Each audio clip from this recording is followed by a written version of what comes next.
de confort.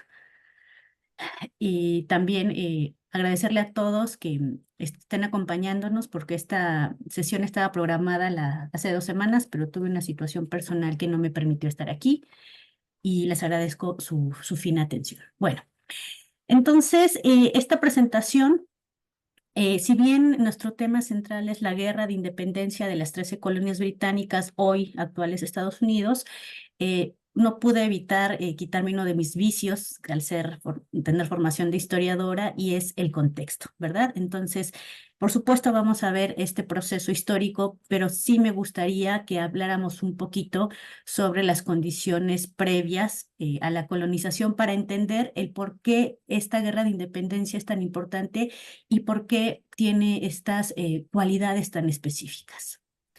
Bueno, en primera instancia, si me pueden pasar la siguiente diapositiva, por favor, porque a mí no me permite.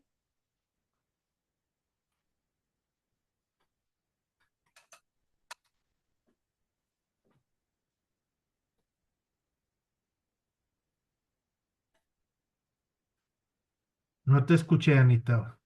Paco, ¿fuera usted tan amable de cambiar la siguiente diapositiva? Ah, claro que sí. Gracias.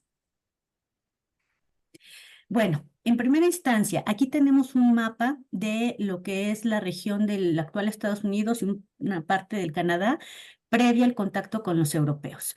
Con lo cual vamos a quitarnos esa idea de que era tierra de nadie, de que los europeos hicieron el favor de venirnos a civilizar, ¿no? Y este mapa, si se dan cuenta, está lleno de nombres, que son todas las naciones indígenas que cubren de océano a océano a Estados Unidos y parte del Canadá, ¿no? Entonces, para que veamos la diversidad étnica que existía antes del contacto, ¿no? Y que esto va a ser una cuestión bien importante para la contención de las 13 colonias durante muchos siglos y después de la expansión al oeste que va a ser un proceso en el siglo XIX. Siguiente, por favor. Gracias. Bueno, los expertos han calculado que al momento del contacto de la llegada de Cristóbal Colón a las Antillas, en el continente tenían cerca de 50 millones de habitantes, de todo, desde Alaska hasta Patagonia. 5 millones de ellos habitaban al norte de nuestro país, es decir, Canadá, Estados Unidos y Alaska. Y en este territorio se han encontrado vestigios lingüísticos de más de 375 lenguas diferentes. Muchas de ellas emparentadas, pero digamos, es una barbaridad, ¿no? En ese sentido tenemos una riqueza cultural bárbara. Bueno, ¿cómo eran estas sociedades? Eran distintas a las nuestras, no van a tener las construcciones magníficas de nuestra Mesoamérica o de la región andina, pero esto no significa que fueran menos desarrolladas o que su compleja organización social no fuera muy diversa, ¿no? Entonces prácticamente van a vivir en tribus y cacicazgos donde hay el reconocimiento a ciertos linajes, clanes, familias, líderes. Es importante señalar que en algunas sociedades el linaje se va a reconocer por línea materna, no importa quién sea tu papá, lo importante es quién es tu madre, tu abuela, ¿no? Van a ser cultivadores, cazadores, recolectores, algunos más nómadas que otros, por ejemplo, la gente que va a vivir en la actual frontera de México y Estados Unidos, los californios, ellos van a vivir cazando y recolectando, pero hay otros en la zona del Mississippi o de por ejemplo, del noroeste, que van a tener comunidades que a lo mejor se mueven con las temporadas, ¿no? Pero sí se han llegado a encontrar algunos monolitos importantes, repito, no con la complejidad arquitectónica de Mesoamérica, pero sí con un sistema de cosmogonía, de cultura muy complejo, no eran sociedades inferiores. Bueno, una vez que llega el contacto con los europeos, en primera instancia en las Antillas, como bien sabemos todo, vamos a tener una catástrofe demográfica, en el sentido de que vienen agentes patógenos que son totalmente desconocidos en este continente. Las naciones originarias no tienen anticuerpos y entonces va a ser una catástrofe. En primera instancia por enfermedad, pero también por las guerras, por la explotación, el despojo de las tierras y la transformación del medio ambiente. Por ejemplo, el que trajeran animales de pezuñas que eran desconocidos en el continente, como los cerdos, cabras, vacas, va a hacer que lastimen la tierra, ¿no? Y entonces va a evitar que los cultivos progresen como se hacía antes del contacto. La introducción de nuevos cultivos, por ejemplo, el trigo para sustituir al maíz, también va a ser importante en cuanto al medio ambiente y a los hábitos alimenticios cotidianos que tienen estas sociedades, y eso va a contribuir a que tengan pues los problemas por todos conocidos, ¿verdad? Algunos especialistas también han calculado que hacia 1800 en Estados Unidos y Canadá solo quedaba poco más de 500,000 de habitantes, es decir, de los 5 millones que se calcula unos siglos anteriores, si nos vemos en términos demográficos, es una cosa brutal, ¿no? Entonces también entender por qué en territorios actuales de Estados Unidos y de Canadá, sobre todo en Estados Unidos, los tienen aislados en reservaciones en los cuales, pues hay que hablar claramente, bueno, genocidio es una palabra propia del siglo XX a partir de la experiencia de la comunidad judía, ¿no? Pero sí podemos hablar de un exterminio hacia las comunidades indígenas. Bueno, entonces, siguiente, por favor.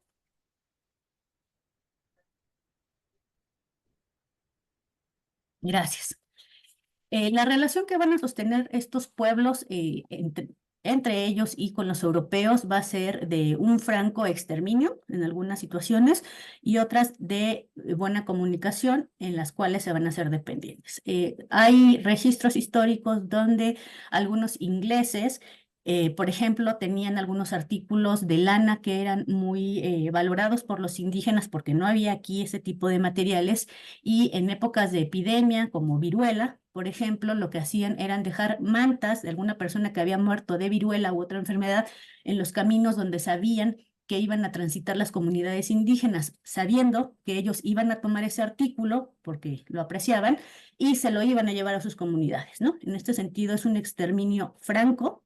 En el caso de los españoles, el que hayan traído la viruela pues fue accidental, ¿no? No fue con toda la intención. En el caso de algunas comunidades de colonos, claramente era la idea de terminar con esos indios para apropiarse de sus tierras principalmente. Pero también hubo otras relaciones, por ejemplo, de intercambio de pieles por armas, otro tipo de artículos que no se tenían de uno y el otro lado de las comunidades y aprendieron a sobrevivir, ¿no? Entonces, tendríamos que hacer un estudio claro de las comunidades y las regiones para identificar, pero a grosso modo osciló entre el exterminio, franco exterminio, pero también las buenas relaciones. También la expansión más allá de los Apalaches estuvo muchas veces, em, tuvo que ver la relación que tenían con los indios. Los nativos que estaban del otro lado de los Apalaches eran poseedores de una gran tradición bélica y entonces eran numerosos, y por muchas décadas e inclusive siglos los colonos blancos no se atrevieron a traspasar porque si alguien se atrevía pues no sobrevivía, ¿verdad? Entonces también en esta perspectiva revisionista, es bueno ver, apreciar las culturas indígenas que si bien fueron víctimas en algunos sentidos como las enfermedades, lo cierto es que eran muy buenos estrategas, ¿no? Y ellos también supieron sacar beneficio, por ejemplo, de recursos muy apreciados por los europeos como las diversas pieles, las conchas e inclusive el intercambio, porque en América también había esclavitud, ¿no? Con otros términos, pero y otras reglas que van a modificar los europeos, pero que también muchos grupos indígenas supieron jugar y supieron entender las legislaciones a su favor. Más adelante vamos a platicar cómo las legislaciones británicas favorecieron a los indios y que esto va a ser, va a producir enojo entre los colonos. Siguiente, por favor.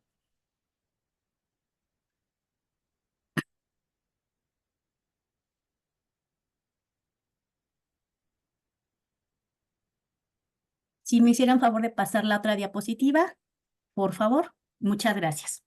Bueno, en la colonización europea, en términos generales, va a ser impulsada, sin importar cuál sea la corona, por intereses económicos. En el caso de los iberos, portugueses y españoles, sabemos que la caída de Constantinopla entre los turcos otomanos va a obligarlos a buscar otras áreas, otras rutas para acercarse a la India y acceder principalmente a las especias, ¿no? Entonces, el camino hacia el oriente los va a a desviar hasta acá, ¿no? Y por eso nos denominaron indios, porque creían que llegaban a la India. Entonces, en el caso de los iberos es importante esto, la presencia de los turcos otomanos que los van a obligar a desviarse. Pero bueno, en el resto de los grandes imperios europeos, los monarcas van a otorgar concesiones, es decir, permisos, autorizaciones a ciertos personajes que son cercanos a ellos, como banqueros, viajeros, etcétera. Les van a dar la autorización para que viajen con su bandera y que se apropien de eso que encuentren, ¿no? En esta época, en el siglo XV, todavía saben que algo pasa, pero todavía imperan estas leyendas de que más allá del horizonte las aguas hierven de monstruos o se acaba. Entonces también es gente que pues viene a ver qué encuentra, ¿no? Y también los primeros viajes de exploración, en el caso de los iberos, pues mandaban lo menos apreciado que tenían las sociedades, ¿no? Como vagabundos y reos, porque todavía imperaba la idea de que a lo mejor no existía nada más allá, entonces si se perdía algo, pues no se perdía mucho, ¿no? En estas primeras incursiones no van a mandar lo más selecto, van a mandar aquello que se quieren deshacer con el propósito de ver chicle y pega, ¿no? Y que fue el caso que pues económicamente sí les funcionó. Bueno, entonces el chiste era que encontraran algún bien que valiera la pena ese tránsito, que ya cuando se establecieron las rutas de Europa a América, en promedio era entre 2 y 3 meses. Ujú. Entonces un producto que no se echara a perder, que tuviera un alto, que fuera un alto valor por el volumen y que valiera la pena. En este sentido, lo que se encontraron a lo largo del continente fueron metales preciosos como oro y plata. En Mesoamérica encontraron eso, más tarde Virreinato del Perú encontraron lo mismo, pero también encontraron productos exóticos, productos agropecuarios que van a ser fundamentales y que van a causar furor en Europa y van a ser productos así exquisitos como el cacao y el tabaco, ¿no? El tabaco antillano ya lo habían conocido, los pueblos indígenas los consumían para ciertos rituales, por ejemplo, los mascaban junto con cal y tenía efectos pues que les permitían hacer esas transiciones con los chamanes, ¿no? El tabaco de las Antillas es más fuerte, el tabaco de lo que más tarde van a ser las 13 colonias va a ser muy suave y entonces va a ser parte fundamental de la economía de estas colonias más tarde, ¿no? Entonces, en el caso de los iberos se encontraron oro y plata y productos como el cacao. En el caso de los británicos, por ejemplo, el tabaco, que realmente va a ser un gran producto que vale la pena explotar. Bueno, entonces tenemos un comercio transatlántico que lo que va a hacer es exacerbar las competencias que existen entre los imperios, ¿no? Ustedes en clases anteriores ya habían hablado de estos problemas como la Guerra de los 7 Años, y entonces lo que va a hacer el descubrimiento de nuevos territorios es potencializar un problema que tienen los imperios dentro del continente europeo. Son tan grandes que ya no caben, las fronteras se están apretando, entonces ellos van a buscar otras fronteras. Y por ejemplo, el caso de la Guerra de los 7 Años, en la cual voy a explicar un poquito, pero no voy a profundizar en atención a quien ya hizo favor de explicarnos esto, es que va a ser denominada la Primera Guerra Mundial por los límites que va a tener, que se va a pasar, va a trascender los espacios meramente europeos, ¿verdad? Entonces, estas rivalidades entre las monarquías también se van a ir a las colonias, ¿no? Hay un Thomas Gage, que es un espía, es un misionero británico que va a ir a la Nueva España y que dentro de su hermoso diario lo que hace es criticar que los criollos son flojos, son gordos, ¿no? Entonces, ese ejemplo sirve para trasladar que las competencias y las animadversiones que tienen entre imperios, los súbditos también los van a hacer suyos, ¿no?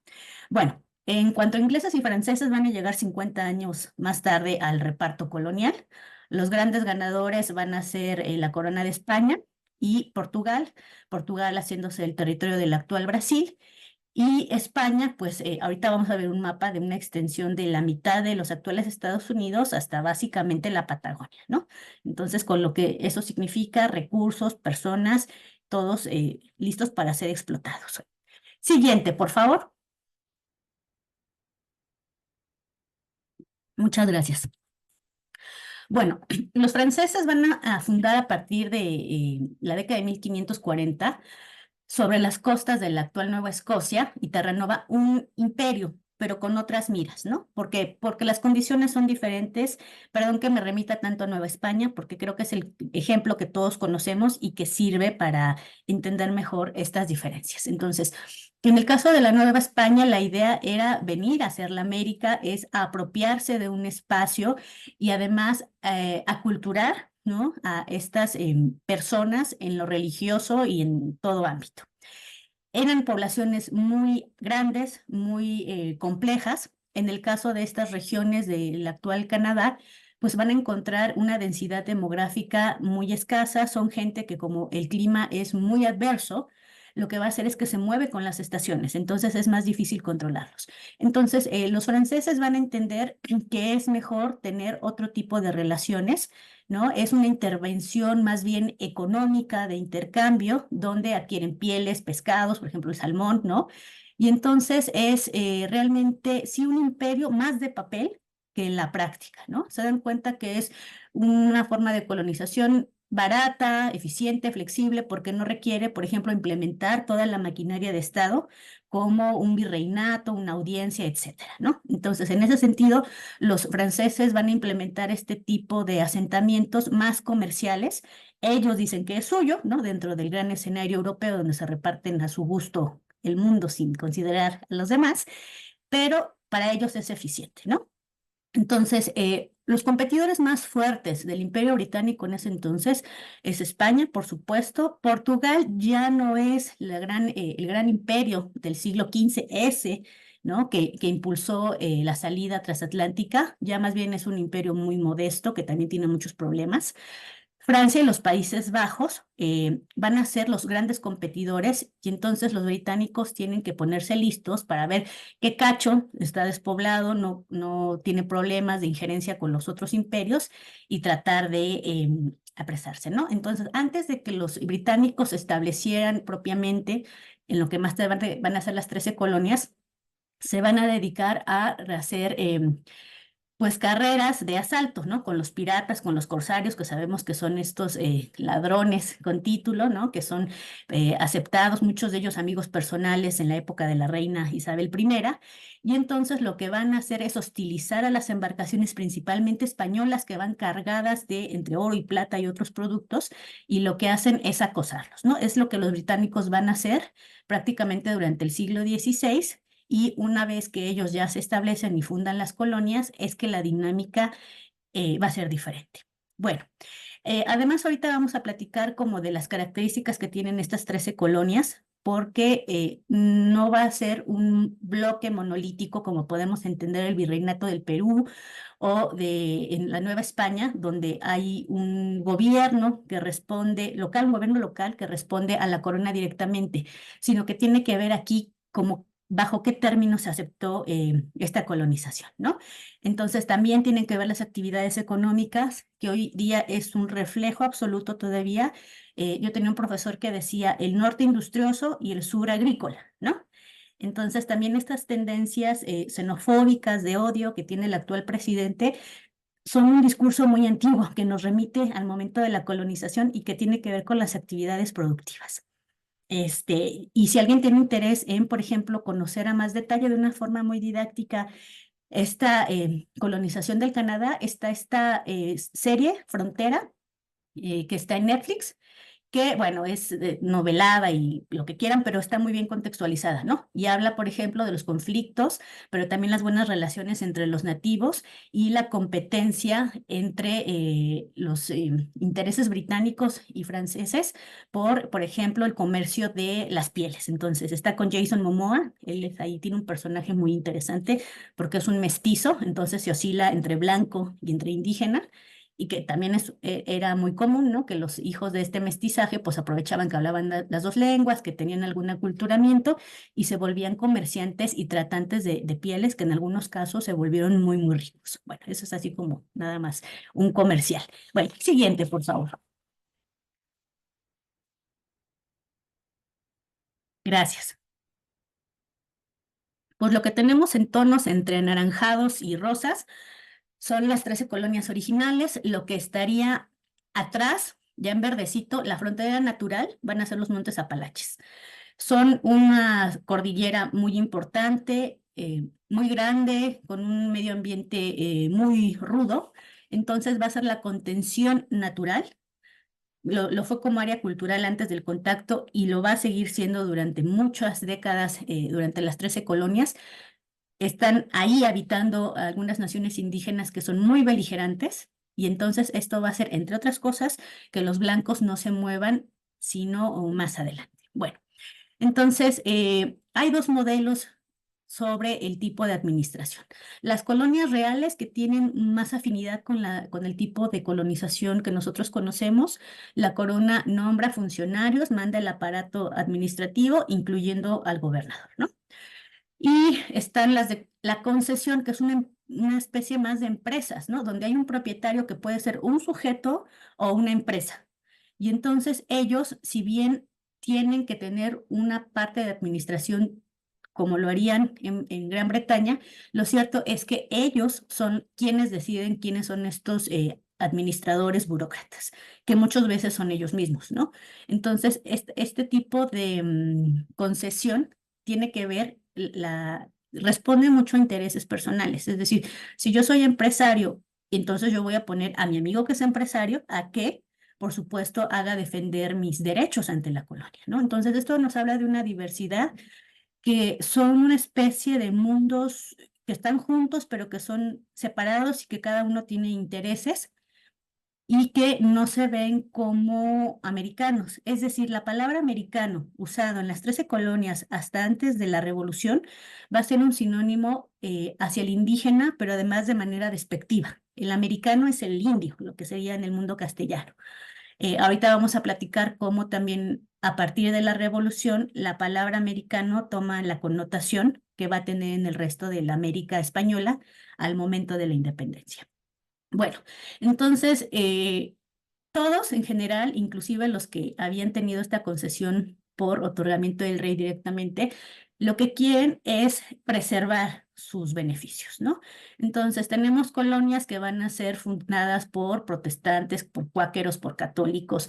Por eso es que hoy en día Estados Unidos tiene una diversidad religiosa amplísima. Bueno, a lo largo del 19 se fueron sumando otras etnias, pero es decir, cualquier representación de religión europea va a estar en las 13 colonias, como mayoría o minoría, dependiendo el caso, pero ciertamente también eso responde a ciertos pasajes de la historia. Estoy pensando los del siglo XVII, los de las famosas brujas de Salem, ¿no? Que tiene que ver con un grupo en particular que es ultraortodoxo y que tiene una lectura muy extrema de las Santas Escrituras en un momento particular de carestía, ¿no? Y los especialistas han demostrado que esta histeria colectiva, que eso fue, no es que el diablo estuviera entre ellos, sino que era una histeria colectiva, tiene que ver a una familia en particular, donde las mujeres de esta familia, haciendo gala del estereotipo de la época donde las mujeres nos definían la histeria, supuestamente, van a ser las principales acusadoras de otras mujeres de otras familias que son competidoras con el propósito de quitarle sus beneficios, ¿no? Entonces, todo esto que ha sido como maquillado con la presencia del diablo y cosas así, es un ejemplo claro de cómo estas colonias vistas como empresas así se manejan, ¿no? O sea, tú tratas de quitar al competidor con los recursos de la época, en la cual, pues, ¿cuál es el argumento que te puede respaldar en el siglo XVII? El diablo, ¿no? Entonces decimos que el diablo metió la nariz ahí y así. Bueno, entonces, esta diversidad de mundos, de perspectivas, de entender la vida, de empresas, va a caracterizar durante varios momentos, ¿no? Desde al principio del siglo XVII, cuando se funda Jamestown, que es la primera, después de algunos ejercicios que no se van a consolidar, donde sabemos que probablemente inclusive algunos colonos tuvieron que recurrir al canibalismo y que aún así no sobrevivieron, hasta el momento de la Guerra de Independencia. Siguiente, por favor.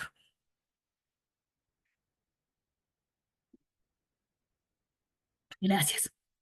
Bueno, entonces vamos a ver las actividades económicas que tienen que ver con el medio ambiente y la geografía, que eso es fundamental. Es decir, lo que la naturaleza te permite hacer va a definir cómo te desarrollas como sociedad, ¿no? Entonces, en el norte van a tener pequeñas industrias muy básicas, Sabemos que el gran proceso de industrialización de Estados Unidos va a ser hasta el siglo XIX, entonces en su mundo colonial van a tener industrias muy pequeñitas, pero autosuficientes para el mercado local, vidrio, papel, textiles, sombreros, y van a tener, van a armar sus propios barcos, barcos pequeños. Y un comercio diverso, ¿no?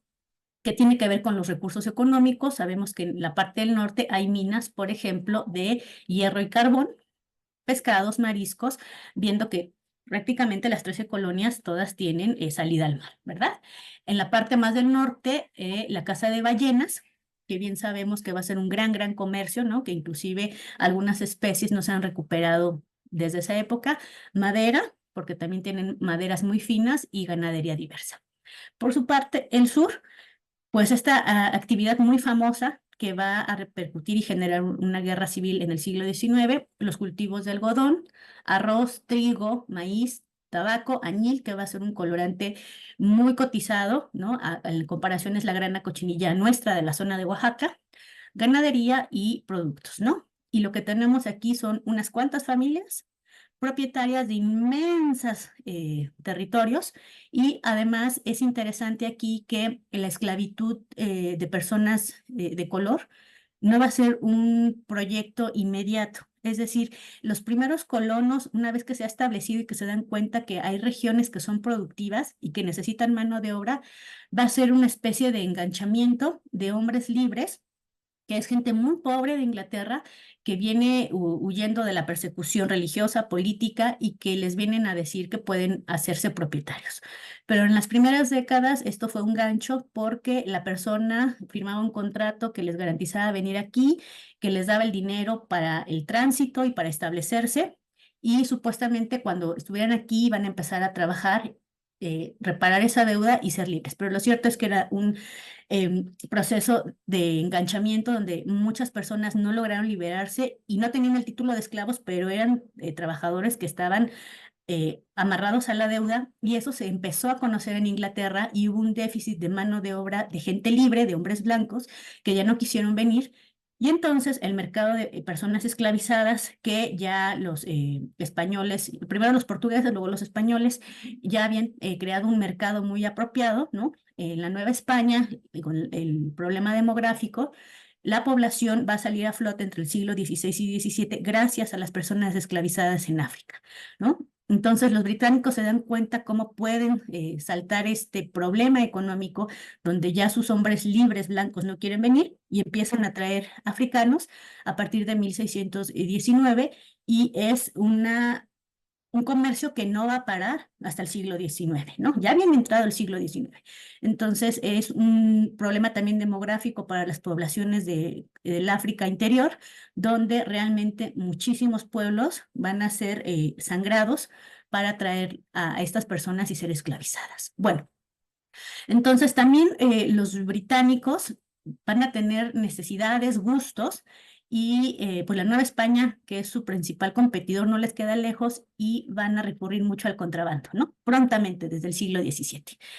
Entonces, digamos que esto no es un problema para la administración británica, ya lo va a ser más adelante, sobre todo con las consecuencias de la Guerra de los 7 Años, pero prontamente los colonos van a empezar a hacer uso del contrabando para beneficiarse, ¿no? Por supuesto, no pagando impuestos, y esto va a ser uno de los temas que más se van a sentir lastimados cuando vengan las reformas británicas. Bueno, entonces vamos a tener dos formas de vida que todavía durante la época de la colonia no se van a escandalizar por la esclavitud de personas africanas. La gente del norte no le va a parecer adecuado, pero no va a hacer nada al respecto, porque son dos mundos totalmente diferentes, ¿no? Como les decía, el norte industrioso y el sur agrícola, donde pues en esta idea de que son colonias independientes hace que sigan sus dinámicas y que a la una no le importe cómo funciona la otra. Eso es muy interesante, porque entonces no es, como les decía, un monolito como pudo ser un virreinato español, ¿no? Las colonias tienen otra dinámica.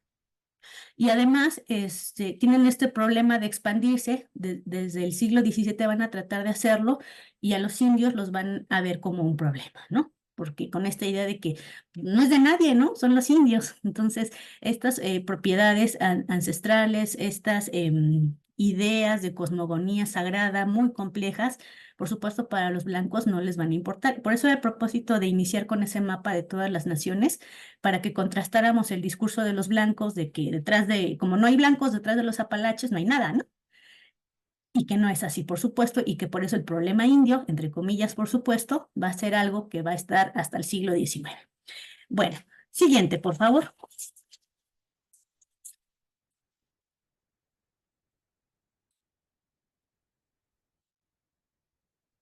Gracias. Bueno, las 13 colonias ya habíamos hablado que desde su formación, pues habían venido particulares a formarlas, entonces si venía un católico con dinero, pues podía armarlas, ¿no? Casi todos eran protestantes y católicos. Las comunidades judías van a llegar más tarde de manera muy modesta, no van a formar una colonia como sí, pero sí a lo largo de las décadas van a permitir que vayan ingresando, ¿no? Hoy en día hay comunidades o estados o regiones donde básicamente son judías, pero eso tiene que ver con los procesos del siglo XIX y no se diga del siglo XX como el Holocausto, pero eso va a ser más adelante. Bueno, entonces tenemos judíos en pequeñas proporciones, católicos, mucha diversidad de protestantes, y para el siglo XVIII ya se habían saltado estos casos exacerbados como los de las brujas de Salem, ¿no? Y ya lo que tenemos es una considerable tolerancia religiosa dentro de los términos de la gente de la época, ¿no? Pero ciertamente no viene una persecución, no va a haber una inquisición, por ejemplo, ¿no? Entonces, en ese sentido, tienen mayor libertad. Van a llegar más adelante, ya hacia el acercamiento de la guerra, nuevas migraciones, ¿no? Alemanes, hugonotes, que son franceses protestantes, que fueron expulsados de Francia, porque Francia desde la Edad Media fue el gran bastión de protección a la Iglesia Católica, galeses, escoceses, irlandeses y flamencos.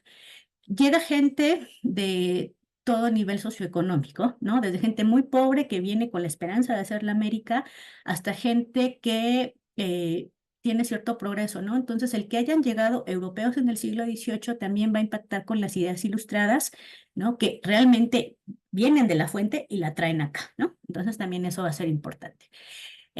Si bien las 13 colonias hemos hablado que en lo político y administrativo tenían una dinámica muy particular, lo cierto es que tenían un servicio de correo bien estructurado a lo largo de todas las 13 colonias, y entonces sí había comunicación de lo que pasaba. Eso también es muy importante, ¿no? O sea, no tenían un WhatsApp para comunicarse en tiempo real, pero ciertamente sabían lo que pasaba, y eso va a ser fundamental a la hora de organizarse en contra del Imperio Británico. Entonces, van a aparecer ya clubs, ¿no? Sociedades y grupos con carácter intelectual, debatiendo las ideas ilustradas que hay, y que en el caso, por ejemplo, como los virreinatos españoles, van a leer directamente, por ejemplo, en francés a los ilustrados, ¿no? Entonces, esto es importante porque directamente leen a los autores, no con traducciones, sino que ellos hacen la interpretación y se empiezan a organizar, ¿no? Entonces tenemos un Benjamin Franklin, que realmente es uno de los grandes inventores, uno de los padres fundadores, y que es un hombre realmente muy ilustrado. No es el único. Entonces hay sociedades en las cuales ya se conocen ideas como la libertad, la igualdad, ¿no? Y que al momento del enojo con la corona británica no es que haya sido una especie de Big Bang, sino que es algo que se estaba cocinando, que ya había gente con ciertas ideas, pero que el contexto de alguna manera pues va a ser, les va a dar el gran empujón que necesitaban, ¿no? Entonces, siguiente, por favor. Me parece que hemos llegado al intermedio. Me pidió Vero que hiciéramos una pausa para conversar en primera instancia de esto que hemos expuesto, para después entrar al tema central.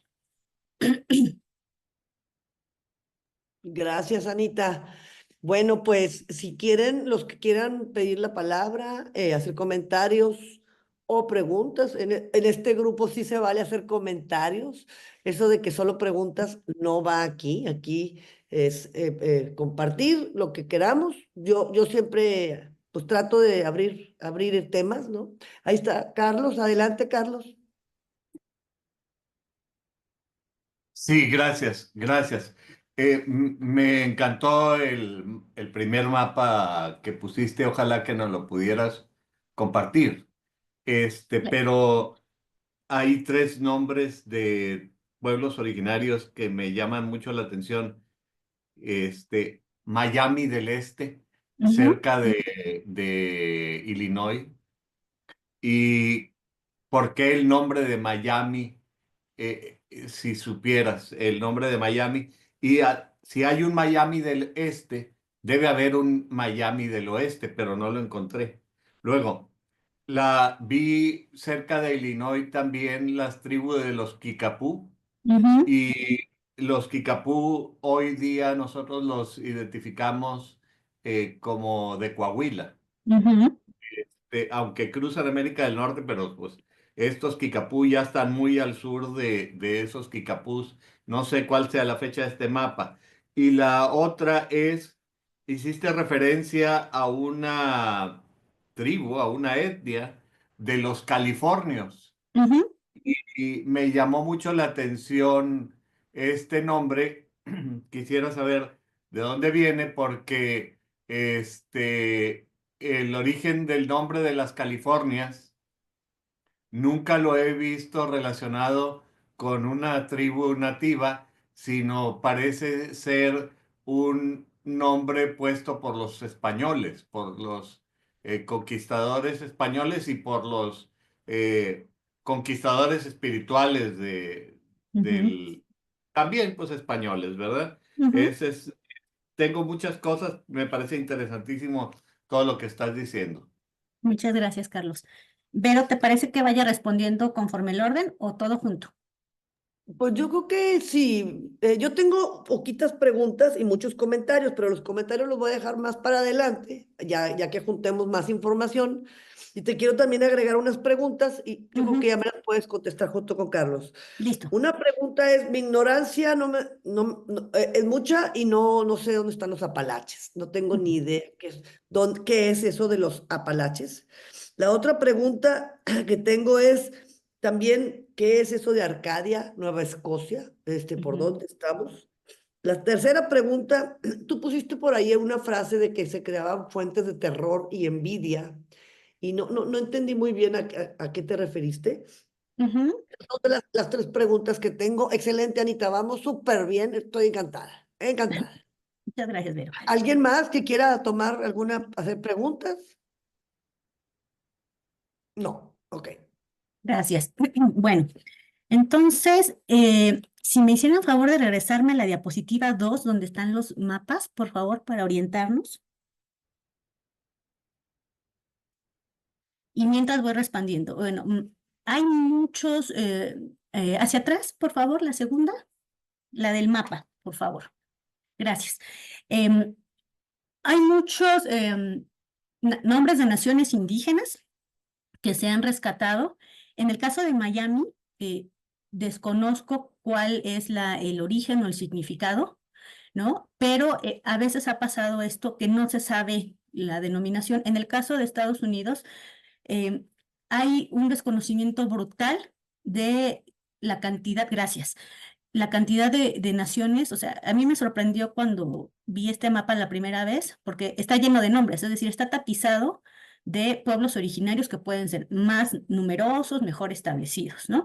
Pero en algunos casos, a veces también son las malas traducciones que se hacen, ¿no? El famoso Yucatán, que es el no te entiendo, ¿no? Este, o el chacmula, ya se murió la mula, chamula, ¿no? En este caso de que los europeos no tienen un oído entrenado ni la voluntad de muchos, ¿no? De tratar de entender. Entonces, Miami ciertamente es un grupo étnico que corresponde a una región cercana de Florida, ¿no? Que yo debo decir, desconozco qué significa, solamente lo he ubicado como un grupo étnico. Los Kikapú son etnias que todavía viven, como bien señalaba Carlos, que pertenecen al norte. Ahora, hay, por ejemplo, formas genéricas que el blanco hace para entender y categorizar y meter en un costal como si fueran lo mismo a muchos grupos étnicos. Los apaches, nosotros vemos las películas, las western o las más modernas y todos son apaches, ¿no? Y todos andan a caballo y todos arrancan cabelleras. Cuando hay una diversidad brutal, ¿no? Por ejemplo, cuando se hace el estudio de las áreas culturales, que es así como se debe de estudiar los grupos étnicos, que las áreas culturales no tienen que ver con geografía. sino más bien la expansión de la cultura, ¿no? Que en algunos casos tiene que ver con el medio ambiente. Por ejemplo, los inuits son los mal llamados esquimales, que los europeos lo hacen y que la traducción es comedores de carne cruda, con toda la intención de hacerlos ver como incivilizados, ¿no? Pero la denominación que estos grupos del Círculo Polar Ártico tienen para ellos es inuits, ¿no? Entonces, los Kickapoo es un grupo étnico que todavía sobrevive y me gustaría traer esto con los californios. Y California es la región que los españoles empiezan a denominar cuando hacen la expansión al norte y se encuentran con un conglomerado de grupos étnicos que tienen ciertas características, que son cazadores recolectores, que viven algunos en cuevas, otros que tienen casitas de varas, porque el medio ambiente, piensa en esa parte de California, es casi desértica, o la costa no es una costa tropical, sino es una costa muy seca. Hoy en día, todos estos californios, gracias a estudios de genética, de lingüística y de algunas culturas vivas, por ejemplo, tan solo en Baja California, bueno, Norte, están dos que pertenecen a los californios, llamados genéricamente, pero que hoy tenemos su denominación, su autodenominación, que son los Pai Pai, que están muy cerca de Ensenada, y los Kumeyaay, que también están cerca de Tecate, ¿no? Hasta hace unas semanas, cuando estaban los incendios en California, salió la noticia de que había incendios en esa región. Era territorio Kumeyaay, pero no era la comunidad. Entonces, Pai Pai, Kumeyaay, otros han sido identificados que pertenecen a la familia lingüística de los yumanos. Si ustedes le ponen en Google yumanos, van a encontrar un libro precioso que hizo el Instituto Nacional de Lenguas Indígenas con fotografías y que concentra todos estos pueblos vivos y se identifican. Yo tengo el honor de ser amiga de Delfina Albáñez, que es una cantora tradicional, es una mujer santa dentro de su comunidad. Su abuelo había sido líder y cantor y hoy ella se encarga de ser gestora cultural. Ha ganado premios, viene mucho a la Ciudad de México, tiene reconocimientos y ella lo que se dedica a hacer es enseñarle a los niños pequeñitos, uno, la lengua para que no se pierda y toda la cosmogonía que ella como mujer santa tiene, ¿no? Entonces, decía, California es una denominación que, pues esto es California, viven aquí, son californios, ¿no? Pero ya acertadamente en el siglo XX, ¿no? Es que empieza a haber este despertar por parte de estas mismas comunidades y dicen, a ver, esta denominación es incorrecta, nosotros nos llamamos tal, nosotros vivimos así, ¿no? Creo que ya contesté las preguntas de Carlos. ¿Sí es correcto, Carlos, o se quedó algo suelto? Sí, gracias. Y en cuanto a Vero, si me regalan el mapa número 7, donde están las 7 colonias, por favor, para explicar esto de los Apalaches. Y en cuanto la otra pregunta que decías, Vero, de la envidia que suscitaba entre imperios, ¿no? El sentido de que, bueno, los españoles se han agarrado desde lo que es actualmente Estados Unidos hasta la Patagonia, lo que eso significaba, ¿no? Todas los recursos naturales y las personas que tenían y que eso significaba dinero. Inclusive la contabilidad de almas, es decir, de feligreses, ¿no? ¿Cuántas gentes eran bautizadas? Tiene que ver porque además esa gente paga los servicios eclesiásticos. Esa gente paga muchas cosas, que también es dinero, ¿no? Entonces, en ese sentido, en una época en la que el poderío y la hegemonía lo es todo, hay competición entre las potencias, pero también estas se trasladan a los colonos, en el sentido de que, pues, no se quieren. Les digo que Thomas Gage, si pueden leer algún día su diario, es muy interesante. Él era un espía británico que era supuestamente católico, pero lo que hizo fue venir y hace un libro donde, por ejemplo, está en Veracruz y dice, tiene tantas torres de vigilancia, sí tiene tantos cañones en la entrada, ¿no? Entonces, una persona que está al servicio del Estado y que lo ha hecho personal, esta competición que hay entre ellos, ¿no? Entonces, perdón, si me regalan la diapositiva 7, la de las 13 colonias, para poder... Fíjate, Anita, que Sí. aquí lo subió Oscar Díaz aquí en el chat, en el grupo, Ujú. el lado del chat. Si puedes verlo, nos subió un mapa sobre los Ajá. Apalaches. Es que Paco a lo mejor puede estar distraído porque está haciendo Ah, multitasking. listo. Ujú. Es dentista al mismo tiempo que está ayudándonos. Entonces, está aquí, dice Apalaches. ¿Ves Ok, el mapa? sí, ya lo veo. Muchas gracias, Aquí está Oscar. Paco, ya. Sí. Muchas gracias. Entonces, retomando el mapa que amablemente Oscar subió, y realmente los Apalaches es una especie como de espalda que está justo acá en los límites de las 13 colonias. Es una frontera natural, como se ve en el mapa de Oscar, es una cordillera que es muy larga, prácticamente son las 13 colonias y muy ancha y muy agreste, y tiene zonas montañosas y tiene climas diferentes, ¿no? Entonces va a ser la frontera natural y entonces las 13 colonias desde el siglo XVI en adelante, conforme se fueron organizando, su barrera natural es donde empieza la cordillera, ¿no? Después van a tratar de impulsarse porque vamos a ver que es una población que va a crecer mucho y va a necesitar querer y necesitar moverse hacia atrás, pero está esto, y ahorita vamos a hablar de la legislación que va a hacer la corona británica para tratar de proteger a los indios, porque también ya es un problema para ellos, que significa gasto, porque tiene que mandar soldados, ¿no? Entonces realmente es un problema. Y déjenme ver si tengo otro mapa aquí que nos pueda servir.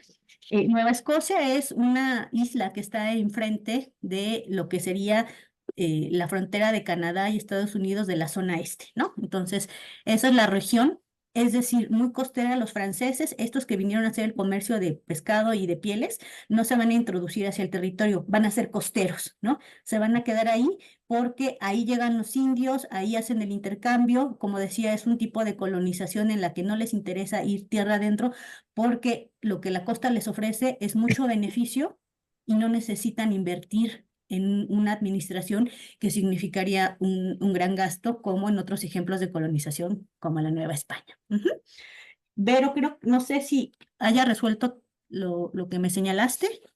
Totalmente, y tengo algunas cosas que me gustaría conversar, Sí, pero no claro, son por favor. para este momento. Lo vamos a, si quieres, le seguimos y al final hacemos un espacio para conversación. Ya, listo, claro que sí, muchas gracias. Gracias. Entonces, seguimos con la siguiente, por favor. Muchas gracias. Bueno, entonces vamos a remitirnos de manera muy breve, porque eso ustedes ya lo han conversado, la Guerra de los 7 años, pero ¿qué incidencias tuvo para las 13 colonias? Esta, junto con las nuevas leyes, van a ser los primeros catalizadores que van a promover la idea de separarse. Ajá. Entonces les puse aquí el cartel de la película que fue muy famosa en los 90, que está basada en una novela que se escribió en 1826, pero que está contextualizada justo en el momento de la Guerra de los 7 años, ¿no? Entonces, si quieren una manera didáctica de acercarse a esta guerra, puede ser el libro, por supuesto, siempre mejor recomendable, pero la película que también no le hace mala publicidad al libro. Bueno, entonces brevemente, la Guerra de los 7 años va a ser una guerra que inicia en 1756 y termina en 63. ¿Qué se debe, no? Hay muchos, o al menos 3, 4 grandes imperios en ese momento. El español, el francés, el británico y el de los Países Bajos, que ellos tienen un imperio más económico, ¿no? Han empezado con la banca, han empezado con la creación de navíos y van a ser los reyes durante el fin del periodo colonial en el comercio de seres humanos, ¿no? De los esclavizados africanos. Pero en esta situación van a pelear, para el caso de la Guerra de los 7 años, los imperios de Francia y de Inglaterra con sus bloques. Cada uno va a agarrar sus aliados, ¿no? Estos países periféricos que tienen alianzas, muchas veces que han sido acercados por lazos sanguíneos, etcétera, y se van a pelear sobre Silesia, que es una zona al suroccidente actual de Polonia, que era una zona rica de tránsito importante para conectar la Europa actual del Este con la Europa occidental, y también para delimitar las fronteras de los imperios en América del Norte y en la India, ¿no? Entonces, esta va a ser la guerra, la primera guerra global, así la va a denominar Winston Churchill. Imagínense, un experto en el tema que diga que para él es la primera guerra mundial, y tiene sentido por la cantidad de naciones, de grupos étnicos que van a intervenir y además por los escenarios geográficos, ¿no? Europa occidental, Europa del Este, Norteamérica, en casos de Centroamérica también la India, y donde además las poblaciones que dependen de estos imperios van a ser movilizadas y van a ser introducidas en la guerra. En el caso de los colonos de las 13 colonias, muchos van a ser llamados, obligados, otros van a ir de voluntad, pero van a intervenir directamente en la guerra, ¿no? Entonces ellos se sienten súbditos y cuando van a venir más adelante estas medidas económicas, se van a sentir traicionados en el sentido de que yo fui a tu guerra cuando me necesitaste y ahora me la cobras. Ese va a ser el sentido que ellos van a tener, ¿no?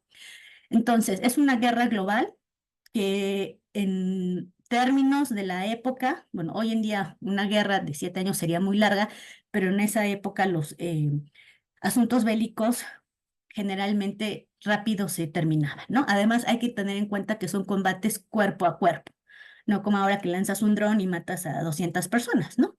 Entonces también lo que eso significaba, mover personas, mover, por ejemplo, cañones, mover caballos, los caballos comen, se enferman, ¿no? Entonces realmente era mucho, mucho, mucho gasto. Entonces finalmente el resumen es que gana Gran Bretaña, y Francia va a perder básicamente los territorios que va a tener en Norteamérica y en Asia. Pero pues una guerra es una sangría de dinero. Entonces sí, ganó, pero ahora ¿cómo repones todos estos bienes materiales, personas que han sido trastocados por la guerra, ¿no? Entonces va a haber mucho déficit en las finanzas imperiales, ajá, y además los americanos, ¿no?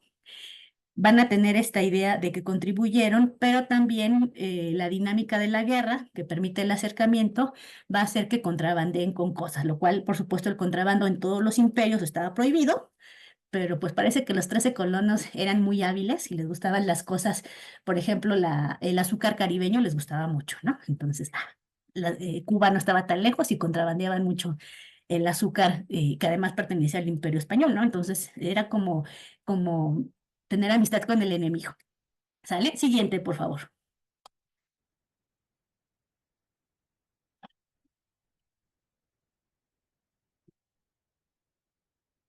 Ya vi que Carlos hizo favor de subir algo y lo quiero ver. Ok, gracias, justo aquí está el mapa.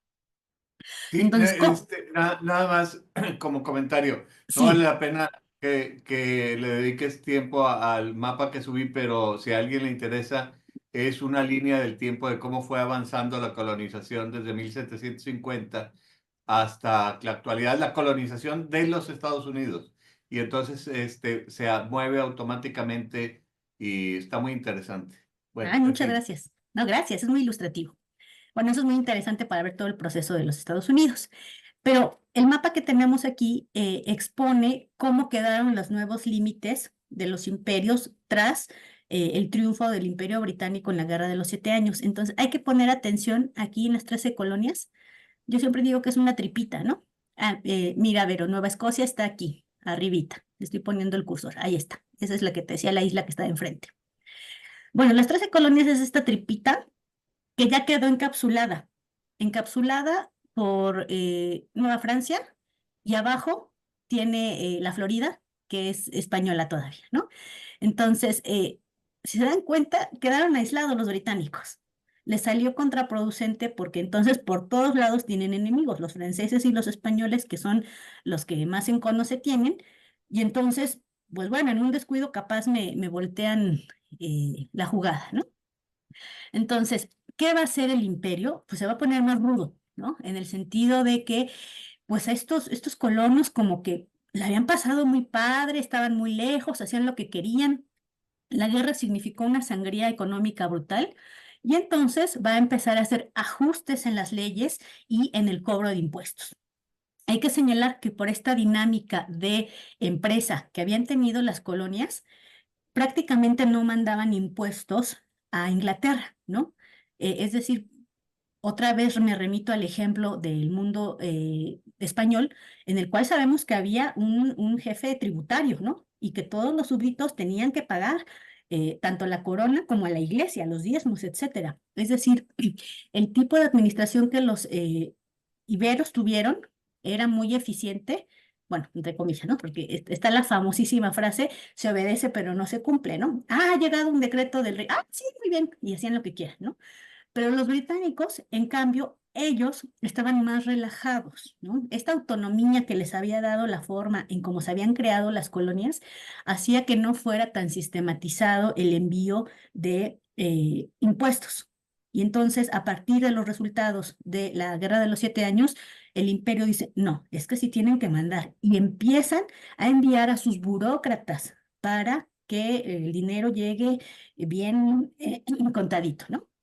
Entonces, esto va a ser muy mal visto, va a ser sentido como una forma de ser maltratados, ¿no? De ya no como súbditos, sino como colonos, en el peor sentido, ¿no? De colonialismo, de gente baja, ¿no? Y además hemos visto que la creación de las 13 colonias básicamente fue por empresarios.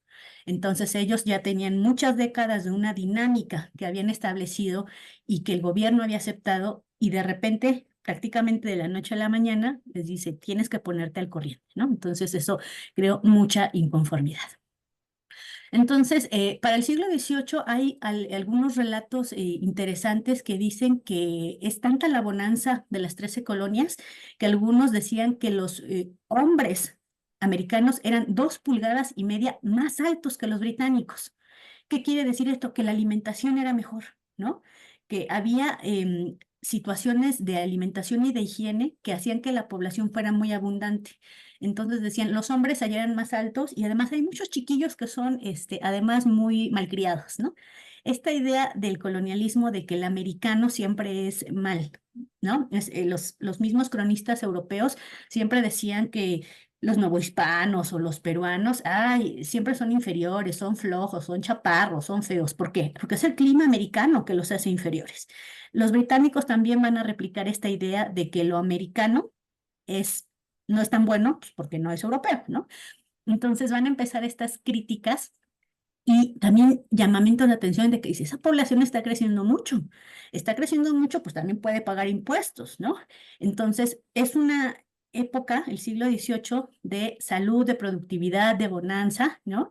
Y entonces las clases medias y las clases altas, por la producción entre minerales, no sé, el tabaco, va a hacer que tengan más capital. Y entonces empiezan a comprar otro tipo de insumos que además ya son, podríamos denominarlos exquisiteces, ¿no? O sea, a lo mejor tomaban té en su pocillo y ahora quieren una porcelana china o quieren un lino de Manchester, ¿no?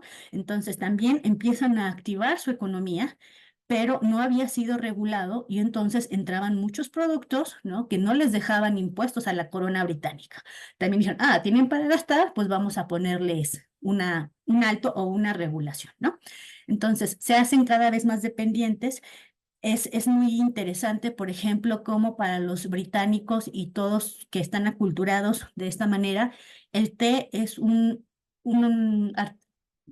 producto de primera necesidad, pero también te da estatus, ¿no? Por ejemplo, hay un libro que se llama El origen de la clase obrera en Inglaterra, de E.P. Thompson, que es un libro maravilloso, que es un libro en términos económicos, pero que rescata la vida social del obrero, bueno, de la multitud de obreras de la primera revolución industrial, y habla como los más pobres, por ejemplo, el té es algo tan importante por lo que significa, que a veces iban los pobres a pedirles a los menos pobres que les regalaran el té escurrido que iban a tirar a la basura para ellos hacerlo y tomar té, ¿no? O sea, no era en sí el producto alimentario que les pudiera dar, era el estatus, ¿no? El no tomar té te hacía sentir muy pobre, como el consumo de papas, ¿no? Sabemos que la papa andina llegó y que ayudó a los irlandeses a que no murieran en tal cantidad, ¿no?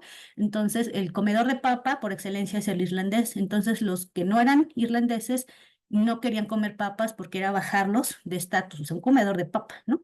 Entonces, como ciertos productos te dan ese estatus. Y en el caso del té, clase media, media baja y alta, por supuesto, consumían muchísimo té. Entonces, el famoso motín del té tiene que ver con esta situación directamente del estatus, de que sienten que es una agresión, sí, claro, a la economía, pero también quién es la corona como para quitarnos ese sentir, ¿no? Bueno, entonces las colonias habían elaborado una red, ¿no? De competencia más que de trabajo conjunto, y además hemos hablado de cómo tenían las actividades económicas bien separadas entre las norte y el sur, ¿verdad? Entonces, la forma económica había creado una red de intenciones políticas en las que todos iban por su lado, cada uno, o sea, hacían las 13 colonias, pero cada una tenía su función. Entonces también va a ser importante como la creación de una cultura política común donde la ilustración es muy importante, va a hacer que se unan cuando llegue el momento y van a articular un discurso propio acerca de la injusticia, por ejemplo. Siguiente, por favor.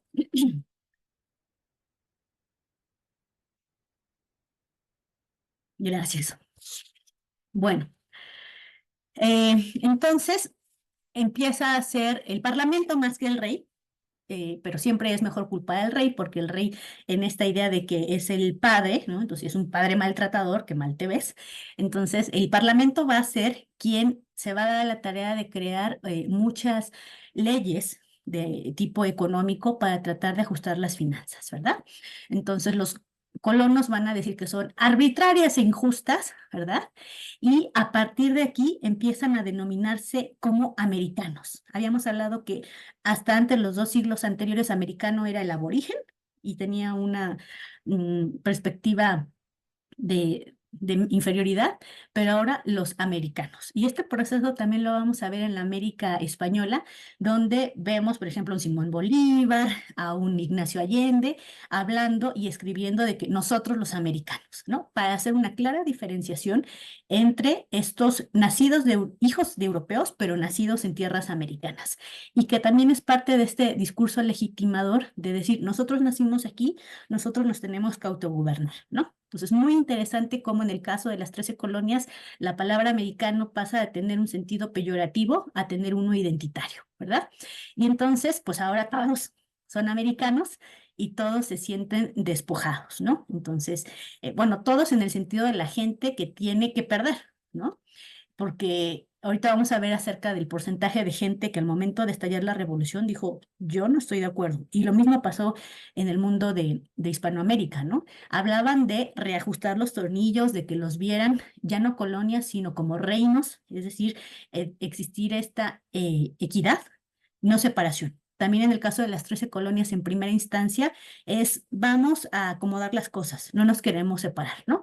Si bien las reacciones de ambos imperios, tanto el español como el británico, van a ser de represión y coerción, van a terminar en llamamientos a la emancipación, pero en primera instancia ninguno se quiere independizar como tal.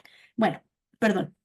Entonces, en 1767 inicia este tipo de reajustes legislativos con la llamada Ley del Azúcar, que es para recaudar impuestos, darle impuesto al consumo del azúcar, ¿no? Y además autorizaba al gobierno a buscar y confiscar el contrabando, que hemos visto que desde el momento de la colonización el contrabando era algo muy común, ¿no? Entonces, imagínense cuánto dinero no obtenían por el contrabando y de repente te lo quitan y te lo regulan, va a hacer que se enojen, ¿verdad? Entonces, después van a tratar de implementar un impuesto que ya existía en Inglaterra, que a los súbditos de allá no tenían problema, pero que aquí no. Y entonces es la famosa ley del timbre, que va a incidir directamente en el consumo del papel. ¿Y a quién afecta esto? A los que escriben y a los que leen, ¿no? A los comerciantes. Por ejemplo, los periódicos, los documentos oficiales en esta lógica colonial tienen sellos y cada sello tiene un costo, ¿no? O sea, si es un sello de, no sé, una audiencia, tiene un costo. Si es algo de que directamente con la corte, tiene un costo, ¿no? Entonces, el papel es algo que va a ser costoso en la época y que directamente te pongan un impuesto, va a ser más grave, ¿no? Entonces, es interesante que la ley del timbre va a afectar a los intelectuales, porque ellos son los que usan el papel. Entonces, también esta ley va a ser un catalizador, porque probablemente si no la hubieran impuesto, hubiera sido más lento o el proceso hubiera tomado otro camino. Pero el que les quiten, además, la palabra escrita es muy poderosa en esa época, ¿no? Es realmente, la arena política se da con las palabras escritas. Si tú les quitas eso, los estás desarmando. Entonces también por eso se van a sentir muy enojados, ¿no? Aunque al año siguiente la quitan porque causa mucha inconformidad, pero digamos, ahí se queda el piquetín del enojo, ¿no?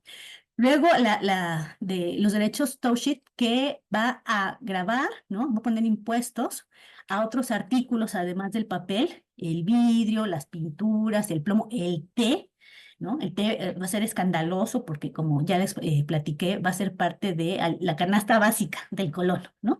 Por lo que significa, más allá del apego que le tengan, es lo que me hace sentir a mí, ¿no? Entonces, a partir de lo del té, va a haber protestas, ¿no? Ahí, básicamente, toda la clase consumidora de las 13 colonias se va a poner de pie a decir, no, con el té no te metas, ¿no? Entonces, eso va a ser uno de los grandes detonantes. Entonces, va a haber muchas revueltas populares, pero se van a poner muy firmes las autoridades británicas, y bueno, vamos a quitar los impuestos en todo, excepto el té. Y esto va a terminar en el dichoso motín del té. Bueno, siguiente, por favor.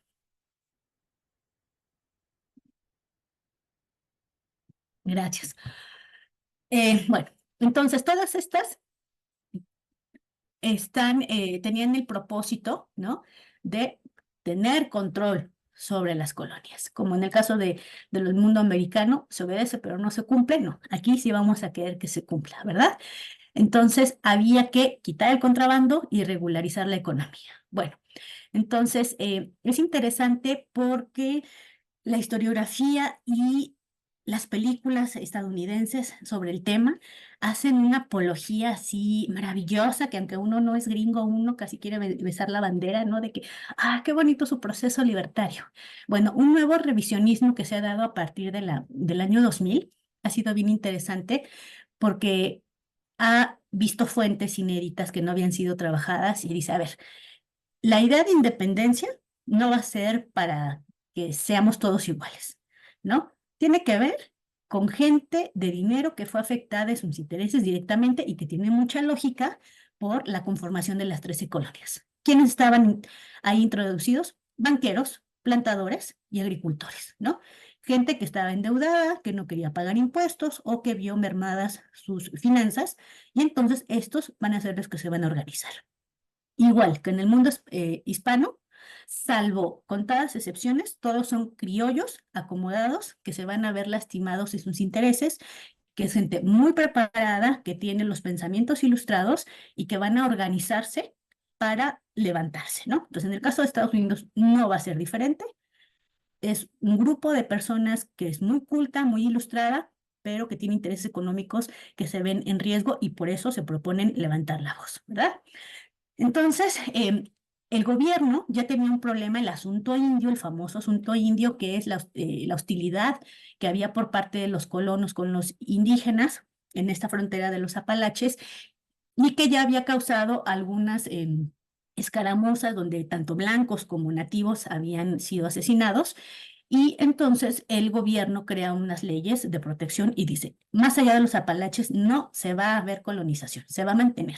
Esto fue un gesto de buena voluntad para todas las comunidades indígenas, para que se vieran respetados sus espacios, sobre todo que tienen una índole sagrada, ¿verdad? Pero a los blancos esto no les va a parecer porque ya hemos hablado del aumento demográfico y de la bonanza económica. Entonces, gente que siguiendo una lógica muy capitalista, que es muy entendible desde esa perspectiva, necesitan expandirse. Y si tienen una población tan grande, como hemos visto, es una tripita las 13 colonias. Y para el otro lado tienen mar, necesitan moverse. Entonces, cuando el gobierno saca estas leyes, ellos otra vez se sienten vulnerados, porque dicen, no nos dejan crecer en lo económico, pero tampoco nos dejan expandirnos, nos estamos apretando, ¿no? Y además, dentro del racismo propio de esta época que todas las comunidades tienen, pues obviamente a los indígenas no los ven ni como seres humanos, ¿no? Entonces, desde su lógica, pues, ¿por qué les van a dar una ley que los proteja? hay que quitarlos, hay que desaparecerlos. Que en el caso de Estados Unidos, todos sabemos que el exterminio fue total, brutal, de todo este mapa que veíamos hoy. Son contados los grupos étnicos que desaparecen muchas veces los que compartían la lengua se acercan, ¿no? Como les decía yo, este grupo de los yumanos que hoy oscilan entre nuestra frontera y la de Estados Unidos, que ellos además tienen un pasaporte, porque ellos entienden que no pertenecen ni a México ni a Estados Unidos, sino a la comunidad, ¿no? Entonces, los yumanos es un grupo de muchas etnias que hablan la lengua yumana, pero que el Kumiai y el Pai Pai tienen formas diferentes de vida, que se parecen, que son una especie de primos, ¿no? Entonces, en Estados Unidos el exterminio tiene que ver. La película esta que salió el año pasado de los asesinos de la luna con Leonardo DiCaprio es excelente porque se basa en un libro que está basado en documentación histórica y que habla cómo en el siglo XX a principios, en estas zonas donde se comienza a descubrir el petróleo dentro de estos territorios indígenas que el gobierno les asignó como estas campañas de ya terminar la guerra, ¿no? Entonces, en los territorios indios encuentran petróleo y la estrategia de los blancos, y que además tuvo mucho que ver el FBI también, es casarse con las indígenas para pasar a ser parte del linaje y es un exterminio que se hacen los blancos y que matan a sus mujeres indias, ¿no? Entonces, si alguien no ha visto la película, se las recomiendo porque está muy buena. La intentaron hacer hace 20 años, pero el gobierno no se los permitió. Ahora que hubo más apertura, permitieron. Y esta película es extraordinaria porque está basada en hechos reales y además es muy crítica, ¿no? Expone ahí realmente cómo fue y le da la responsabilidad al gobierno de Estados Unidos y a sus ciudadanos y cómo las petroleras también juegan un papel importante, ¿no? Entonces, bueno, es parte de este asunto indio que empezó desde el siglo XVII y que pues todavía en el siglo XX lo seguían tratando de arreglar. Bueno, entonces vuelvo acerca de esta ley de los Apalaches que causó mucho enojo, ¿no? Pero además hemos visto que alguna parte que era francesa del Canadá quedó dentro de los nuevos linderos de las 13 colonias y recordemos que esta partecita de Canadá de la costa había sido colonizado por franceses que son católicos, sobre todo los padres jesuitas habían encargado de hacer esto. Y entonces, ¿qué pasa cuando adquieren esta parte canadiense francesa?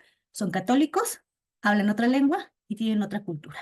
Entonces los estadounidenses no están de acuerdo que se sume a su población esta gente tan extraña, ¿no? Y va a ser otro de los elementos de la inconformidad para el gobierno, que en su conjunto pues se hizo una especie de bola de nieve. Entonces, la siguiente, por favor.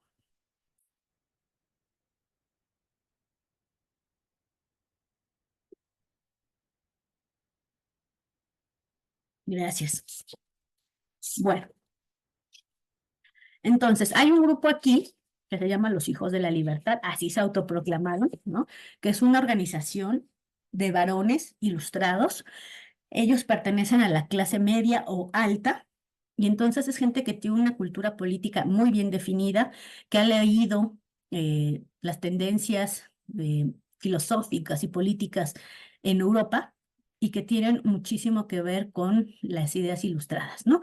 Entonces ellos se van a organizar y van a crear una red de propaganda, ahí la importancia de, por ejemplo, el impuesto al papel, ¿no? Donde van a formar reuniones y clubes clandestinos, así como las chocolatadas del cura Hidalgo, donde se van a juntar para hablar de las cosas que les interesan y organizarse en contra de todas estas formas del gobierno que para ellos son muy escandalosas y los quieren vulnerar, ¿no?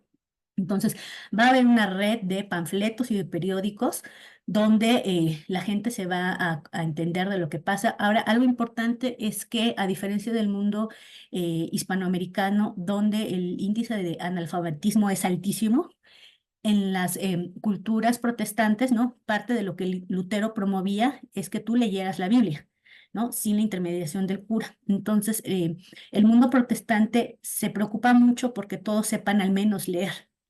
Entonces, eso es muy importante. En el caso de las 13 colonias, hay panfletos, hay hojas volantes y la gente lo lee, ¿no? Bueno, siempre hay recursos. En el caso del mundo hispanoamericano, la famosa lectura en voz alta, ¿no? Que se reunían en un parque, en una taberna, y uno leía y comunicaba. Pero en el caso de las 13 colonias hay un índice de alfabetismo alto en comparación con otras poblaciones, y entonces así es que la gente se entera, ¿verdad? Y van a empezar a organizarse, van a hacer mítines, gremios, ¿no? Y viene esta tendencia de boicotear los productos ingleses, que hemos hablado que desde el siglo XVIII, por la bonanza económica, se habían vuelto muy asiduos compradores. Entonces, en lo económico, si de repente dejas de comprar productos que ellos te mandan, sí vas a tener cierta incidencia, ¿no? Entonces, también esta idea de ver o sentirse tratados como inferiores tiene que ver con esta respuesta, ¿no?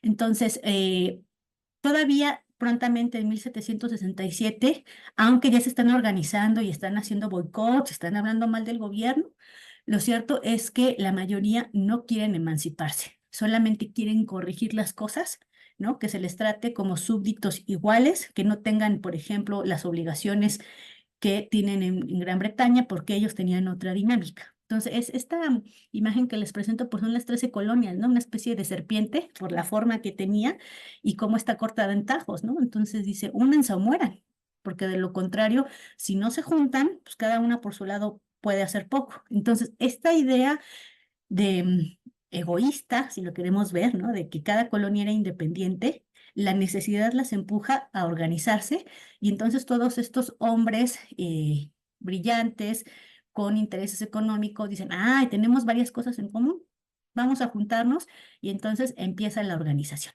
Siguiente, por favor. Gracias. Bueno, entonces, en 1773, el Parlamento británico decide que la Compañía de las Islas Orientales, que fue una compañía que se creó muy pronto desde el siglo XVII, que además participaba mucha gente de la corte británica y que fue una empresa de importación y exportación de bienes exóticos fundamental, y que fue la base del sistema bancario moderno, y que está muy ligada al gobierno, estaba pasando por una crisis muy fuerte, ¿no?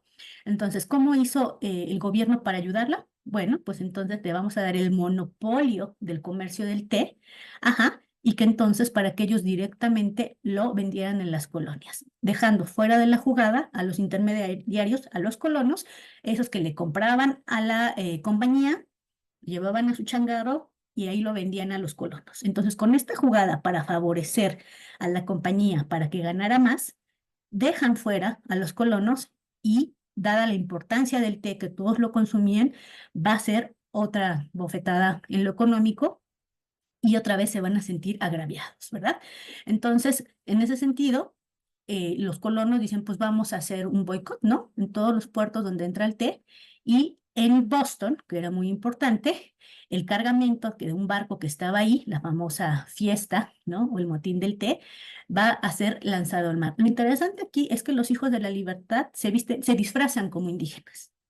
También eso habla de que, bueno, son muy ingenuos, pero otro, de tratar de dar la responsabilidad a los indios. Es decir, fueron los indios, cárgaselos a ellos, ¿no? En esta idea, como les decía, muy racista y clasista propio de la época, en la cual a los indios no los ven como partes de las 13 colonias, sino algo que está ahí, que es una especie de apéndice muy incómodo.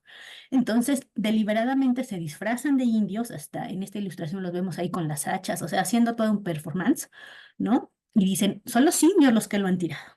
Pero los observadores de la época pronto se dan cuenta que son los hijos de la libertad, porque son los que están mejor organizados, ¿no? Haciendo ahí un show, pero que lo importante aquí es la pérdida, ¿no? El té, que es un producto tan caro, en un momento de crisis particular, lanzado al té por toneladas, ¿no? Entonces, el gobierno británico, ¿cuál es la respuesta? Vamos a castigar a Boston, ¿no? Y entonces lo van a cerrar, dándole en la torre a la economía que está ahí, ¿no? Entonces, o sea, es como dar y darse golpes de un lado y del otro. Entonces, van a ser publicadas unas legislaciones que los colonos van a denominar como las actas intolerables en 1774, ¿no? Donde dice, Boston es un puerto ilegal, ¿no? Y va a ser liberado hasta que le pague a la compañía todos los gastos por el motín del té, ¿no? Y además, mientras tanto, tienen que darle casa y alimentación a los soldados ingleses, que además pues son vistos como unos impositivos que llegan a reprimir, ¿no? Y los tengo que acoger en mi casa, les tengo que alimentar, eso es muy, muy grave, ¿no? Entonces empiezan a organizarse todos estos hombres ilustrados y a mí siempre me ha llamado la atención y con mucha risa que los Estados Unidos siempre se han creído que son el continente, ¿no? Entonces hacen su congreso continental cuando son ahí una tripa, ¿no? Entonces un congreso continental pues si hubieran invitado a los Inuit, si hubieran invitado a los de México, a los de Perú, pero bueno, ellos insisten que ellos son representantes del continente, algo así como el Golfo de América todavía y hacen su primer congreso continental entre septiembre y octubre del 74, ¿no? En la ciudad de Filadelfia, que es, bueno, vista como la cuna de su independencia, y hacen una elocuente declaración que tiene que ver muchísimo con los valores de la Ilustración, que tienen derecho a la vida, a la libertad, a la felicidad, a la propiedad, ¿no? Que tienen los mismos derechos, libertades e inmunidades, aunque no hablan de obligaciones, eso es interesante, ¿verdad? Que todos los súbditos libres de Inglaterra. Entonces, además dicen, nosotros no tenemos representantes en el Parlamento, entonces nosotros somos autónomos, ¿no? Lo cual tiene cierta lógica, ¿no? Porque no puedes imponer sin escuchar una voz, pero ellos usan muy bien a su favor ese argumento, ¿verdad? Y entonces dicen que ellos quedan fuera de la jugada y en ese sentido ya empiezan a hablar de una manera clara acerca de la emancipación. Siguiente, por favor. Gracias. Bueno, y entonces lo que los especialistas han designado como el inicio de la guerra va a ser un enfrentamiento entre tropas del Imperio Británico y las organizadas por estos hijos de la libertad en la ciudad de Boston, ¿no? Porque además se están peleando un depósito de armas, ¿no? Porque la guerra se hace con armas. Entonces, a partir de esta escaramuza que hay entre ambas partes, es que se da el inicio de la guerra de independencia. Luego, el siguiente año, hacen otro congreso continental, el segundo, ¿verdad? Y entonces ahí empiezan ya a organizarse, ¿no? Donde se hace el ejército en forma con las colonias. Recordemos que había milicianos que habían participado en la Guerra de los 7 años, entonces tienen cierta formación en el ejército, pero también los especialistas han detectado que muchísimos de los que formaron este ejército va a ser gente desarrapada, ¿no? La bola, le diríamos en México, ¿no? Que se subió a la ola de la guerra y que no tenía mayor formación, pero que por multitud de situaciones, desde ir a saber qué se siente ser una guerra hasta tener un compromiso político, entraron realmente ahí, ¿verdad? Entonces, Francia va a empezar a ayudar a los leales, perdón, a los independentistas. No perdamos aquí el escenario internacional. Francia es la gran enemiga, ¿no? Entonces, España en su momento también van a contribuir en contra del Imperio Británico. Y entonces van a luchar por la independencia. Sentido Común es una obra de Thomas Paine que le va a dar sentido al movimiento, va a ser la ideología, ¿no? Entonces, todas las colonias lo van a leer y habla acerca de las independencias, de la importancia de la guerra, del autogobierno, ¿no? Y a George Washington lo van a nombrar desde ese momento en el segundo congreso el comandante en jefe de la guerra, ¿no? Entonces, Washington era un militar muy experimentado, muy respetado, ¿no? Y como un dato curioso, él, de hecho, en las fotografías oficiales, ya cuando es presidente, tiene que usar una mandíbula de madera, porque acostumbraba morder el tabaco y terminó con el maxilar deshecho y sin dientes, ¿no? Pues parte de estas como vidas cotidianas de estos personajes que son muy interesantes. Y el 4 de julio, por eso su día de independencia es esta fecha, del 1776, el Congreso va a adoptar la Declaración de la Independencia, ¿no? Que es muy importante y que si nos da tiempo hablaremos un poquito de la importancia de los padres fundadores, que son estos ideólogos que le van a dar forma y sustento a la independencia, pero que a grosso modo está basada en la Ilustración, las libertades, los derechos, ¿no? Bueno, siguiente, por favor.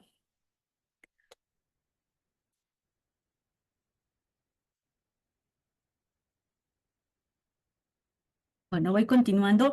Francia y España Gracias. Le van a declarar la guerra a Inglaterra con toda la mala intención, ¿no? De irle poniendo el pie. Los Países Bajos, ¿no? Van a intervenir, no meten a la guerra, pero mandan comida, armas, vestimenta, ¿no? Buques. No mandan soldados, pero mandan otras cosas. El Imperio Ruso todavía en ese entonces y los países escandinavos, también Portugal y el Imperio Otomano, van a decir que son neutrales, pero en este sentido no van a apoyar a Inglaterra. Entonces también eso les repercute en contra. Por su parte, Francia directamente, ella sí va a mandar hombres, dinero. Muchos de estos van a tener experiencia de cuando los grandes motines en el contexto de la Revolución Francesa, ¿no? Porque si yo aprendí cosas en América. Y le va a dar dinero, municiones, personas, todo. Finalmente, hasta 1783, la guerra va a concluir cuando, con el Tratado de París, Inglaterra reconoce la independencia de los Estados Unidos, ya con esta denominación de Estados Unidos de América, y además le va a dar nuevos territorios en norte de Florida. Todavía la Florida del Sur va a estar un rato bajo el dominio español, el sur de Canadá y una parte del río Mississippi, ¿no? Ahorita vamos a ver un mapa de cómo quedó ya Estados Unidos como tal, ¿no? Y Gran Bretaña renunció al Valle de Ohio, que está en el norte, en la frontera con Canadá, y le va a dar la plena explotación de pesquera, ¿no? Que además es el pescado, el salmón, que hoy día sigue siendo muy, muy cotizado. Bueno, siguiente, por favor. Gracias. Entonces ahí tenemos el mapa ya de los Estados Unidos como tal, una vez con este reconocimiento. Entonces, pues vemos que se ha expandido mucho más allá de los Apalaches, quizás el doble de su territorio original, ¿no? Entonces todavía tienen ahí pues territorios desconocidos, territorios que sí son de España, pero que también están abandonados, que es una zona muy agreste, que hay grupos étnicos que además son difíciles de contener, por ejemplo, en congregaciones, porque son cazadores-recolectores, ¿no? Pero es bien importante señalar cómo con el triunfo y el reconocimiento de la independencia, Estados Unidos se hace por lo menos de la mitad de su territorio original. Y luego, pues a partir de entonces empieza su loca carrera por apropiarse de todo y llegar hasta el otro extremo, donde en el siglo XIX la apertura del ferrocarril, donde los inmigrantes chinos van a ser fundamentales, va a hacer que empiece el boom de Estados Unidos como una superpotencia, pero ya en el siglo XIX. Siguiente, por favor. Gracias. Bueno, hay una parte del Canadá que continuó siendo inglesa y va a recibir a muchos de los inconformes, porque hay que señalar que al momento del estallido de la guerra, no todos los colonos van a subirse, ¿no? Muchos van a decir, no, estamos bien con Inglaterra. Entonces, estos se van a ir a Canadá como una forma de demostrar su inconformidad. Se calcula que cerca de 2,5 millones, y se van a establecer ahí. Entonces, en términos de una población de esa época, sí es mucho, ¿no? Es 20% de la población. Bueno, entonces, cuando declaran la independencia, ¿qué es lo que dicen? Van a acusar al rey de todo lo que les pasó, de los abusos, ¿no? Aunque como hemos dicho, es el parlamento, pero es más legítimo echarle la culpa a la cabeza, ¿no? Porque entonces ellos dicen, no, pues sí tiene toda la lógica. Hablan de estas medidas abusivas, perjudiciales, ¿no? Y reconocen de esta manera que la respuesta que ellos hacen es totalmente legítima, ¿no? Y dicen, todos los hombres son creados iguales, claro, todos los hombres, varones, blancos, propietarios, ¿no? Igual que la Revolución Francesa, ¿no? Los derechos del hombre, pero además, bueno, las mujeres, por supuesto, ni siquiera son consideradas, pero los hombres ricos, propietarios, con cierta educación. Entonces, todavía no estamos hablando de una democratización absoluta de los derechos, sino por el contrario, que va a responder a los intereses de esos que la organizaron, quienes eran empresarios blancos ricos de clase media o media alta. Son los mismos que se van a beneficiar con los resultados, en este caso, de la Declaración de Independencia. ¿Sale? Siguiente, por favor. Bueno, entonces, ¿qué pasa una vez que han sido reconocidos como nación independiente? Pues la esclavitud es un sistema económico que en términos económicos es muy benéfico para quien lo explota, no para los explotados, por supuesto. Ya hemos hablado que desde el periodo colonial, la región del norte prácticamente no había este sistema, tenían otras formas de economía, pero en algunos estados de frontera intermedia entre el norte y el sur se fue extinguiendo, ¿no? Entonces hablamos de que en ciertos territorios intermedios, por ejemplo, era un quinto de la población las personas esclavizadas, mientras que en el sur era un tercio, ¿no? Y dependiendo las regiones, puede ser donde a veces era la mitad o donde los blancos llegaban a ser realmente una minoría, ¿no? Las personas esclavizadas descubrieron que la independencia en realidad les trajo a ellos muy pocos cambios, ¿no? No obtuvieron el voto, no obtuvieron la libertad, no obtuvieron esos derechos de que todos son nacidos iguales. Por eso es que más tarde, a partir de la década de 1860, va a aparecer la guerra civil, ¿no? Estadounidense, que responde justamente a esto. Entonces, la guerra, como hemos dicho, fue dirigida por blancos privilegiados, ilustrados, que vieron afectados sus intereses, seguidos por algunas masas populares, algunos porque quisieron y otros por coerción, como en todos los procesos históricos, ¿verdad? Entonces, el país inició, igual que en otros modelos, con violencia, confiscando las partes que quedaron del lado perdedor, muchos en el exilio y muchos sufrieron violencia, ¿no? Violencia desde periodística, caricaturizarlos, etcétera. Entonces, en ese sentido, no hubo un llamamiento para la paz, sino los que ganaron aprovecharon ese nuevo poder para exhibir o para hacer que los enemigos salieran. Pero eso lo vemos, por ejemplo, en el caso latinoamericano, en la Nueva España, que pasó por las leyes que expulsaron españoles, ¿no? Justamente. Entonces, aquí no hubo leyes, pero hubo formas de coerción social a tal grado que expulsaron, que las personas decidieron irse porque no había las condiciones. Siguiente, por favor. Gracias. Además, pues esta lógica colonial de que cada una se movía a su ritmo y a sus intereses, por supuesto no va a lograr una amalgama el día que se volvieron nación independiente, sino que responden a sus propias lógicas. Entonces, lo cierto además es que tenían reminiscencias a formar un poder centralizado porque temían que pasara lo que había ocurrido con Inglaterra, un poder central que trata de dominarlos, ¿no? Entonces, en los primeros años no van a estar tan seguros. Sí es una unión en nombre, sí compartimos ciertos valores, sí nos independizamos, pero estamos bien cada uno por su lado, ¿no? Eso va a ser un proceso paulatino.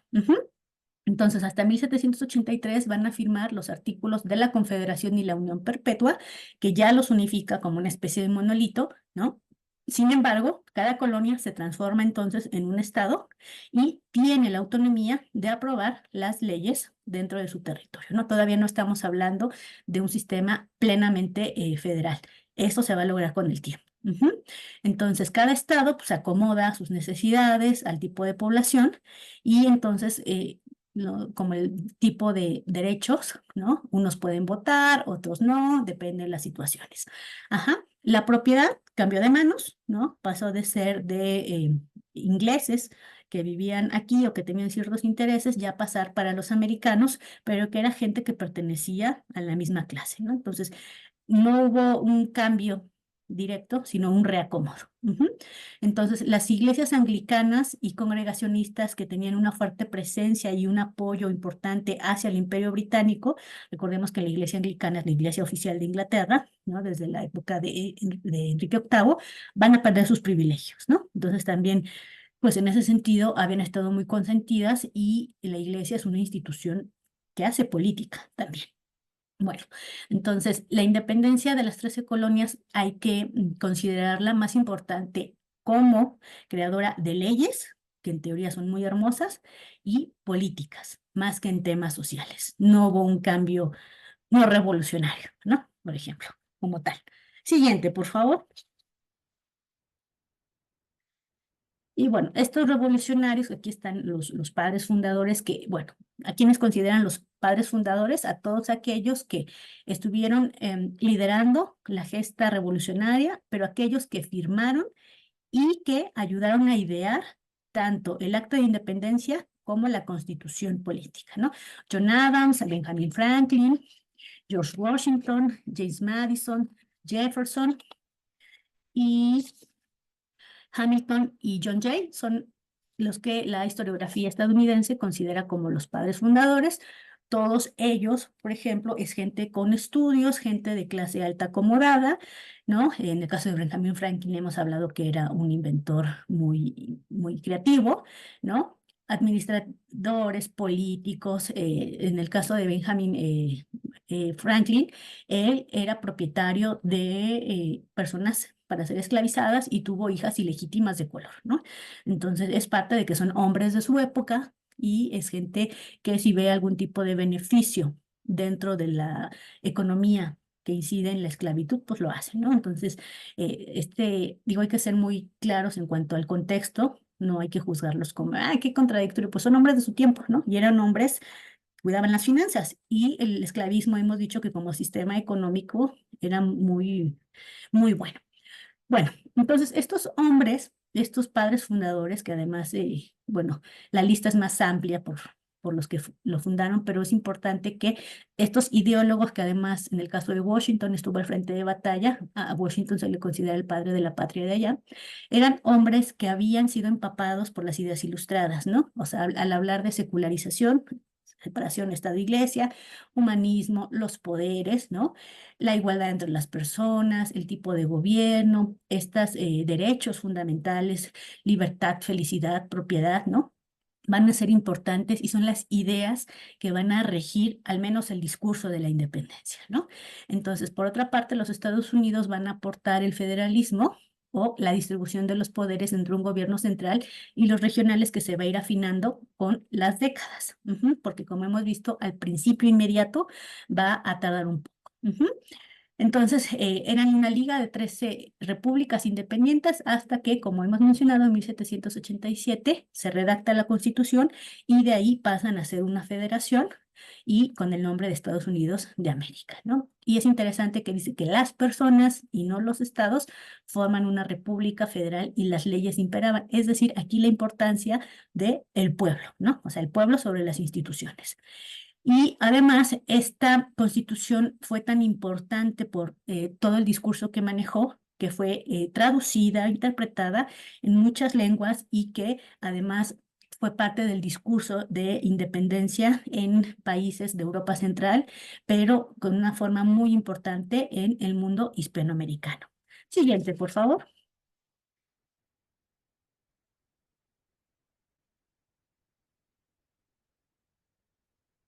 Gracias.